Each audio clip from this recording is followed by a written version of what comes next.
اعترف بقى المتهم وقال ان انا متزوج وعايش في منطقه اسمها العوايد بالاسكندريه، واهل زوجتي موجودين فين؟ في العمريه، يبقوا جيران الست دي اللي هي ام حسن.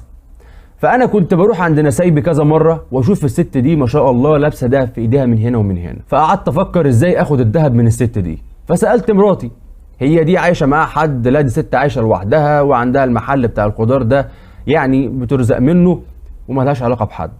فقرر ان هو عايز يعمل حيله عشان يقدر ياخد الذهب ده منها، وبالفعل قعد يفكر هو وزوجته ازاي بقى ناخدوا الذهب ده. قالوا ان احنا هنولع شويه خشب صغيرين قدام المحل عندها، هي تطلع تنشغل بيهم، فهو يعمل ايه؟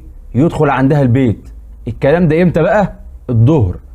تخيلوا يفضل قاعد عندها في البيت من الظهر لحد بالليل. زوجته بقى قاعده بتراقبها ومعاها على التليفون، يكلمها هي فين دلوقتي؟ لسه قاعده مكانها، راحت في الحته الفلانيه ورجعت. فضلوا على كده طول النهار لحد ما جت في الاخر الحاجه ام حسن خلصت شغلها ودخلت على البيت. حصل اللي انا حكيته لحضراتكم ده. اصبح انه دلوقتي هيتحكم عليه بالاعدام، وزوجته يا عالم هيتحكم عليها بكام سنه، وام حسن توفت.